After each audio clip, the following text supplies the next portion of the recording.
الحمد للہ وکفا والصلاة والسلام علی سیدنا محمد المصطفیٰ وعلی آلہ المجتبی واصحابہ نجوم الہدی اما بعد فاعوذ باللہ من الشیطان الرجیم بسم اللہ الرحمن الرحیم شہر رمضان الذی انزل فیہ القرآن ھدی للناس صدق اللہ العظیم وقال تعالی فی شأن حبیبہ الکریم ان اللہ وملائکتہ یصلون علی النبی یا ایہا الذین آمنوا صلوا علیہ وسلموا تسلیما اللہم صلی علی سیدنا ومولانا محمد وعلی آلہ وصحبہ افضل صلواتک وعدد معلوماتک وبارک وسلم۔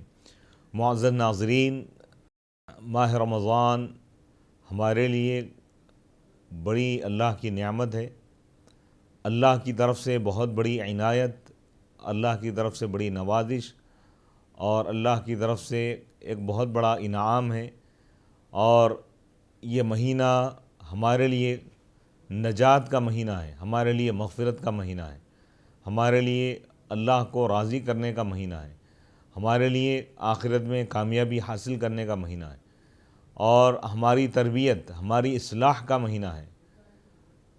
ہم کو یہ مہینہ اللہ کے قریب کرتا ہے، یہ مہینہ ہم کو گناہوں سے نکال کر نیکیوں کے راستے پر لگا دیتا ہے۔ تو اس ماہ پاک کی جو اہمیت ہے، جو عظمت ہے، جو فضیلت ہے، اس کی جو برکتیں ہیں اور اس کی جو شان ہے، اس کو ہر مسلمان جاننا چاہیے کہ رمضان المبارک کا مہینہ ہے کیا، اور اس میں ہم کو کیا کرنا چاہیے، اور اس مہینے کا مقصد کیا ہے، اس مہینے کی فضیلت کس وجہ سے۔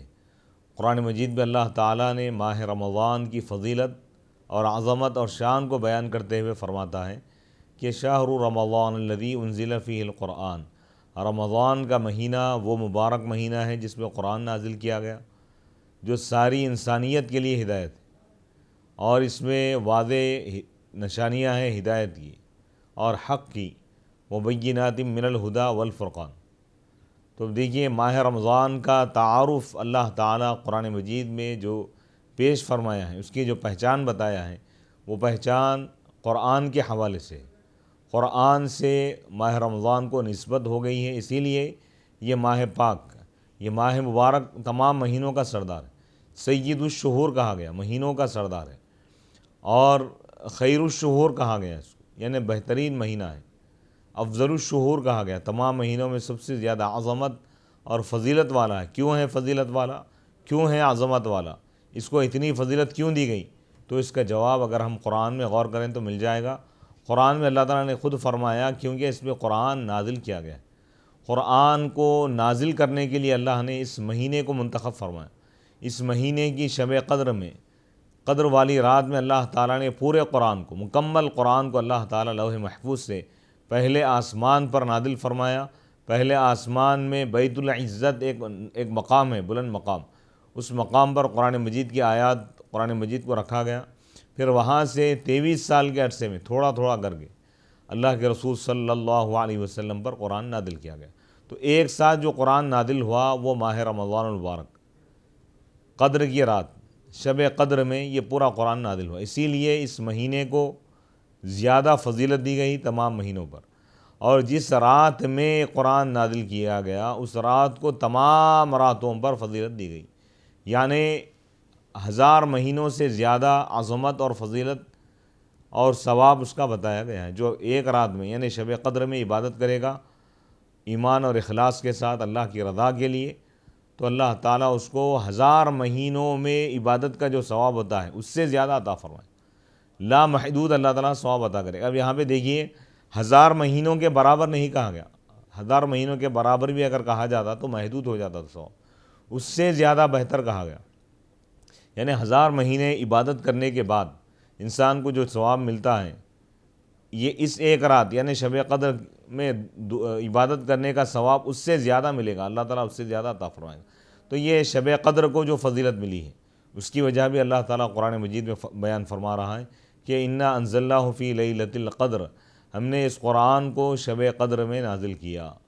وما ادراک ما لیلۃ القدر، کیا تمہیں معلوم ہے کہ شب قدر کیا ہے؟ لیلۃ القدر خیر من الف شہر، شب قدر والی جو رات ہے یہ 1000 مہینوں سے زیادہ افضل ہے، بہتر ہے۔ تو اس ایک رات کو اللہ تعالی 1000 مہینوں پر فضیلت عطا فرمایا، اس سے زیادہ عظمت اس کی بیان فرمایا ہے۔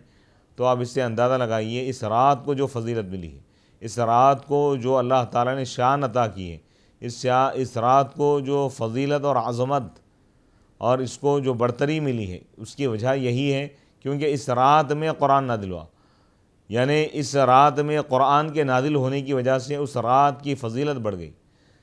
تو قرآن کی اہمیت دیکھیے، قرآن کی شان کیا ہے۔ جو آدمی قرآن پڑھے گا، قرآن پر عمل کرے گا، قرآن کو دوسروں تک پہنچائے گا، اللہ تعالیٰ اس کو بھی عظمت اور فضیلت عطا کرے گا۔ اللہ تعالیٰ اس کے مقام کو بلند فرمائے گا، اس کو اللہ تعالیٰ دنیا اور آخرت میں بلندی عطا کرے گا۔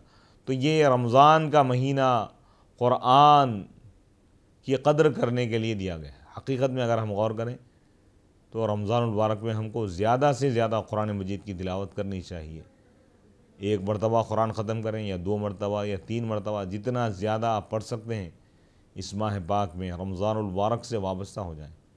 تراویح میں قرآن مجید ختم کریں، تراویح بھی پورا مہینہ ادا کرنا ہے، اور قرآن مجید بھی تراویح میں پڑھنا ہے ہم کو، اور تراویح کے علاوہ بھی آپ دن اور رات میں قرآن مجید کی تلاوت کریں۔ تہجد اگر پڑھیں تو اس میں بھی قرآن مجید کی تلاوت کریں۔ قرآن سے ہمارا جو تعلق ہے وہ صرف رمضان کی حد تک نہیں، بلکہ سال کے 12 مہینے ہم کو قرآن مجید سے وابستہ رہنا ہے۔ قرآن پر ہمارا ایمان ہے، قرآن کی حقانیت پر۔ قرآن اللہ کا کلام ہے، اللہ کی طرف سے نازل کیا گیا ہے۔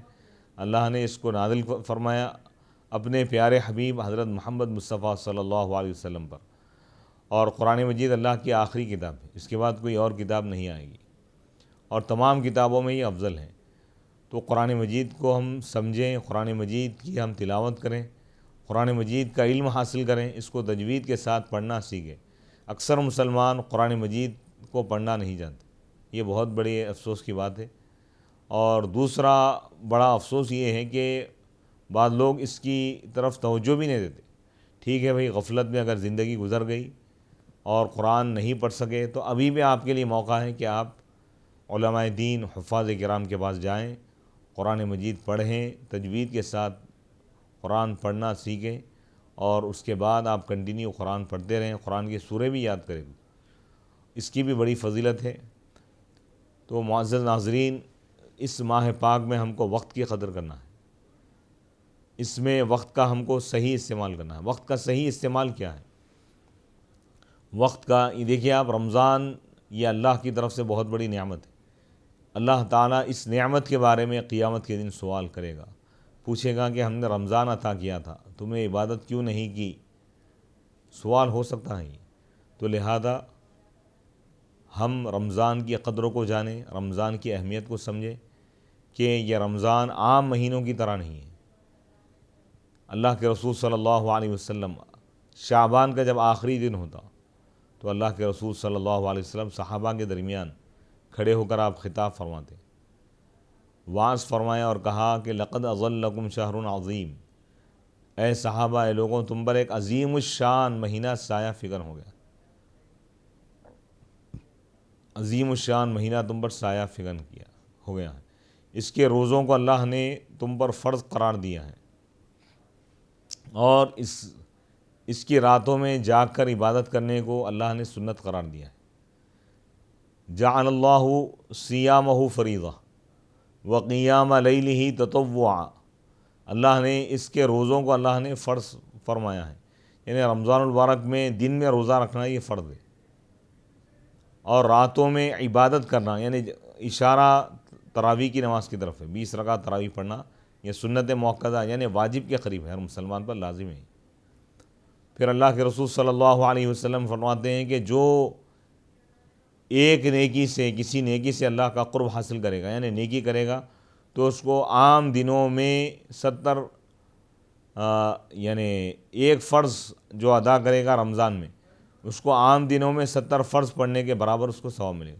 یعنی رمضان میں جو فرض نمازیں پڑھے گا، اس کا یہ مطلب نہیں ہے کہ غیر رمضان میں پڑھنا نہیں ہے، نماز تو ہر یعنی زندگی بھر آپ ہمارے لیے فرض ہیں، کہ رمضان کا مہینہ ہو یا شوال ہو، سال کے 12 مہینے ہم کو عبادتیں یعنی نماز 5 وقتہ نماز یہ فرض ہے، لیکن رمضان میں 5 وقت کا نماز کا بھی ثواب بڑھا دیا جاتا ہے۔ اللہ کے رسول صلی اللہ علیہ وسلم فرماتے ہیں کہ رمضان میں جو ایک فرض ادا کرتا ہے تو اللہ تعالیٰ اس کو 70 فرضوں کے برابر ثواب عطا کرے۔ فرض تو ایک ادا کر رہا ہے لیکن ثواب دیا جا رہا ہے 70 فرضوں کے برابر۔ تو یہ رمضان کے وقت کی اہمیت دیکھیے، اس کی قدر کرنی چاہیے۔ 5 فرائض ہم جماعت کے ساتھ ادا کریں، 5 نمازیں خلوص اور اخلاص کے ساتھ، خشوع خضوع کے ساتھ نماز پڑھیں۔ نماز بالکل برائے نام نہ پڑھیں بلکہ ایک ایک رکن کو اچھی طرح ادا کریں، رکوع اچھی طرح کریں، سجدہ اچھی طرح کریں، اطمینان سے تسبیحات پڑھیں، لمبی نماز پڑھیں، خشوع خضوع کے ساتھ پڑھیں۔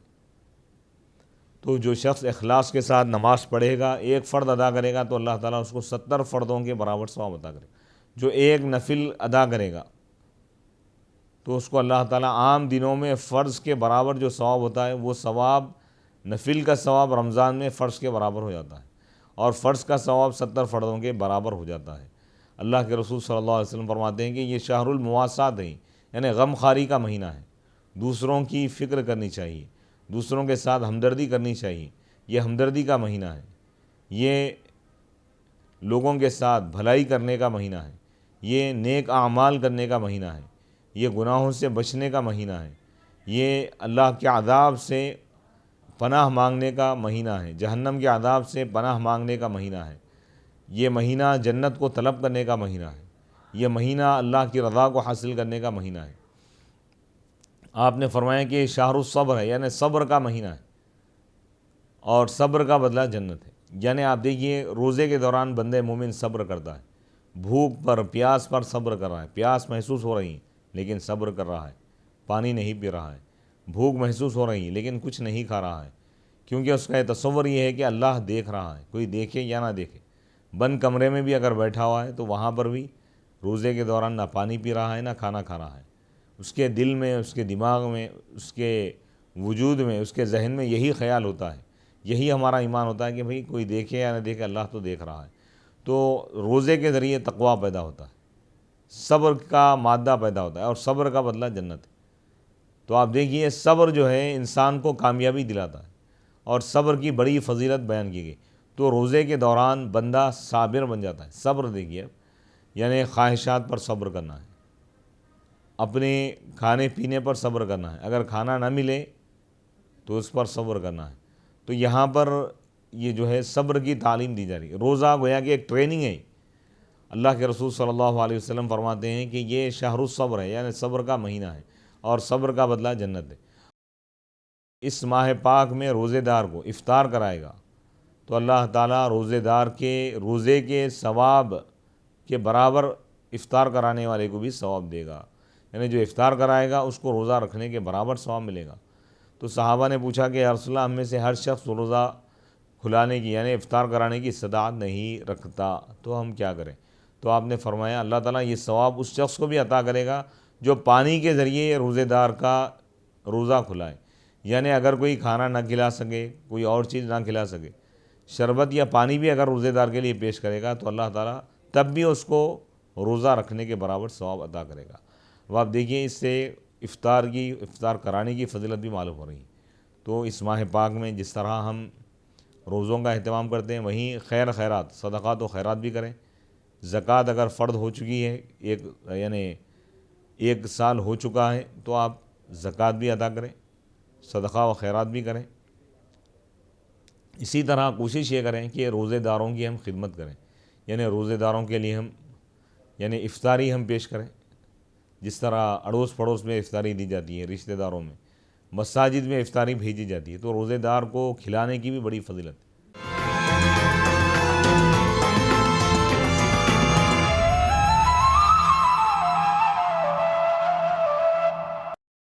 ماہ رمضان المبارک، اللہ کے رسول صلی اللہ علیہ وسلم فرماتے ہیں کہ اولہ رحمہ، اس کا پہلا عشرہ رحمت ہے، جبکہ دوسرا مغفرت ہے، گناہوں کی بخشش کا ذریعہ ہے۔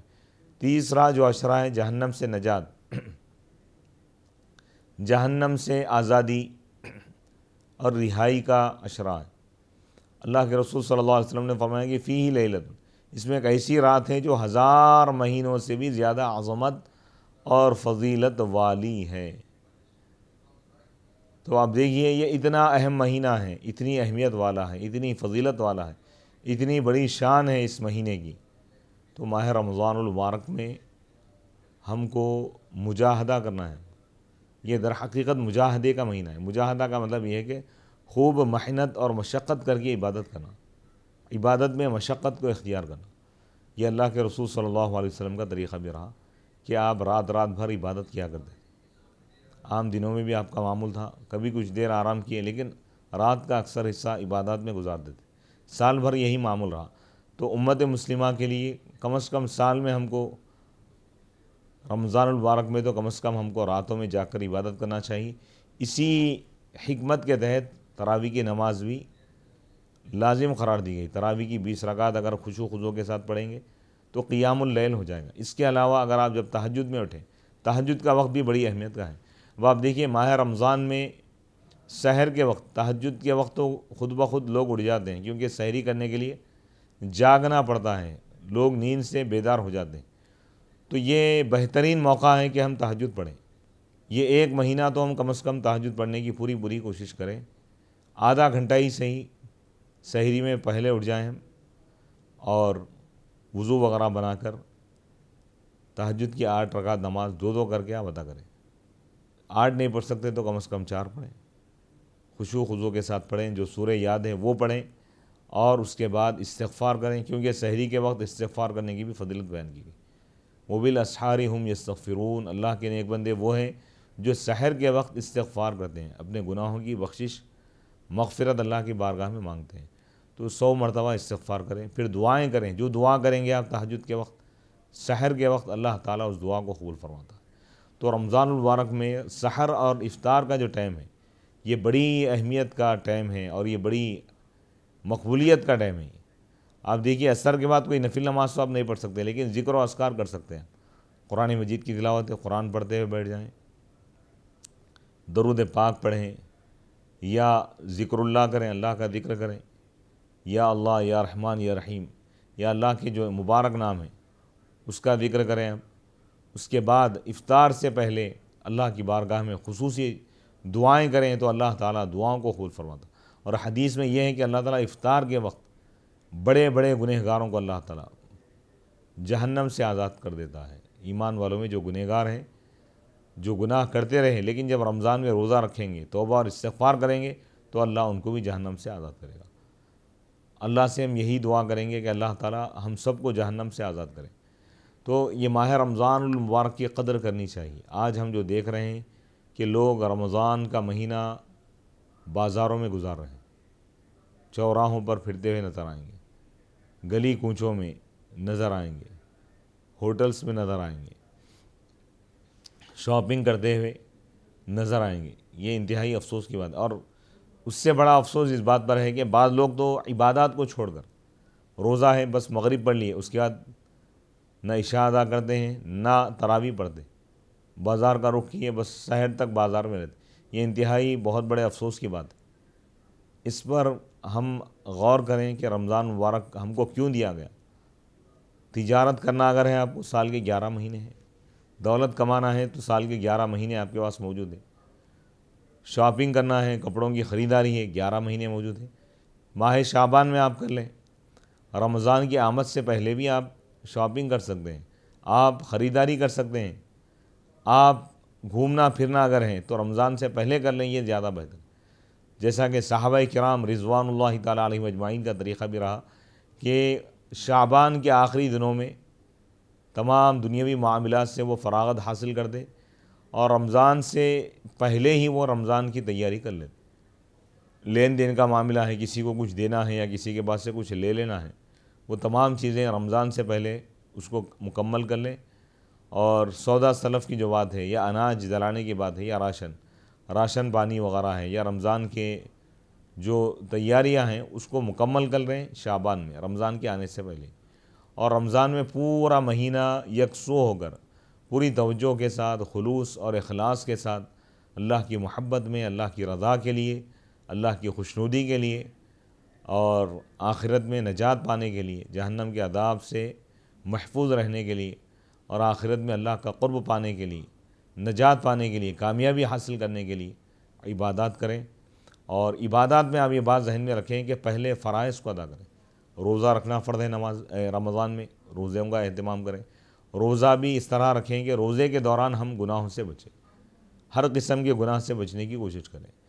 اور اسی طرح روزے کے دوران قرآن مجید کی تلاوت بھی کریں، ذکر و اذکار بھی کریں، وقت کو ضائع نہ کریں، موبائل فونوں میں وقت کو ضائع نہ کریں۔ اور اسی طرح سحر اور افطار، یہ دو ٹائم، یہ دونوں اوقات میں زیادہ سے زیادہ توبہ اور استغفار کرتے ہوئے، درود پڑھتے ہوئے، قرآن پڑھتے ہوئے دعائیں کریں، دعائیں مانگیں، اللہ سے جو مانگیں گے اللہ تعالیٰ عطا فرمائیں۔ اور خصوصاً آپ دیکھیے 5 وقتہ نماز کے ساتھ ساتھ ہم کوشش یہ کریں کہ ہم تراویح کی نماز بھی جماعت کے ساتھ ادا کریں، پورا مہینہ تراویح کی نماز ادا کریں اور 20 رکعت ادا کریں، اور پھر آرام کریں، پھر تہجد میں جلدی اٹھ کر آپ عبادت کریں، یہ زیادہ بہتر ہے۔ اور جب آخری عشرہ آ جائیں تو آخری عشرہ یہ طاق راتوں میں خاص طور پر ہم پوری رات جا کر عبادت کریں۔ طاق راتیں یعنی 21ویں رات، 21ویں شب، 23ویں شب، 25ویں شب، 27ویں شب اور 29ویں شب، ان 5 راتوں میں ایک رات شب قدر ہے۔ اور شب قدر کو پانے کے لیے، شب قدر کے لیے ہی یہ مہینہ ہم کو عطا کیا ہے۔ رمضان کی پوری روح، رمضان کی اگر پوری جان کسی چیز میں ہے تو شب قدر میں۔ تو یہ ابتدائی دنوں سے ہم کو عبادت کا ذوق پیدا کرتے ہوئے شب قدر تک ہم کو پہنچنا ہے۔ اگر ابتدا میں ہی اگر ہم محنت نہیں کریں گے، ابتدا میں ہی اگر ہم تیاری نہیں کریں گے تو شب قدر تک پہنچنا مشکل ہو جاتا ہے۔ تو ابتدا سے ہی ذوق پیدا کریں، شوق پیدا کریں، اور عبادت نوافل کا اہتمام کریں۔ اللہ سے دعا بھی یہ کریں کہ مولا ہم کو خاص طور پر رمضان میں شب قدر عطا فرما، کیونکہ حدیث پاک میں آتا ہے کہ جو شب قدر پا لیا وہ بہت بڑی نعمت پا لیا، اور جو محروم رہ گیا وہی سب سے بڑا محروم ہے۔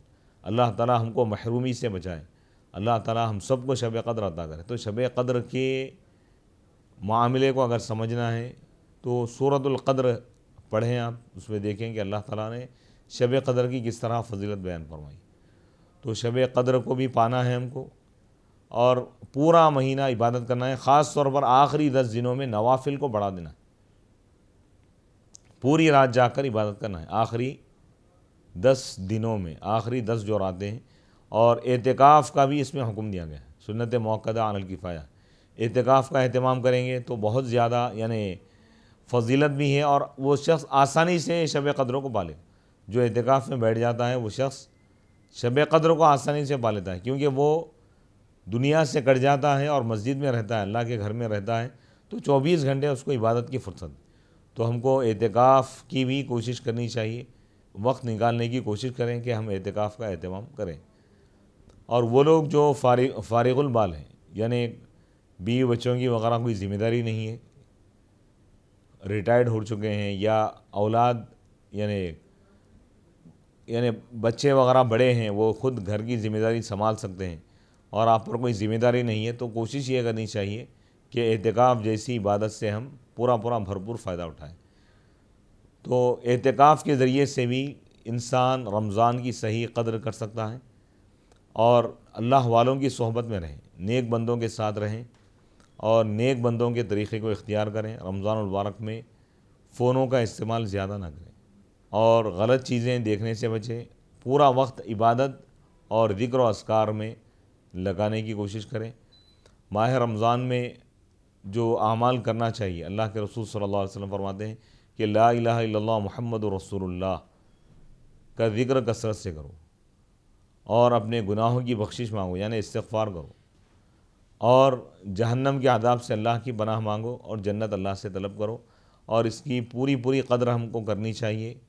آخر میں میرا یہی پیغام ہے کہ رمضان المبارک میں ہم پورا وقت عبادت کے لیے لگا دیں، اللہ سے دعا کریں، اے اللہ ہم سب کو رمضان المبارک میں شب قدر عطا فرما، اور اس ماہ پاک میں ہماری مغفرت فرما۔ وصلی اللہ تعالی علی خیر خلقہ سیدنا محمد وآلہ وصحبہ اجمعین، والحمد للہ رب العالمین۔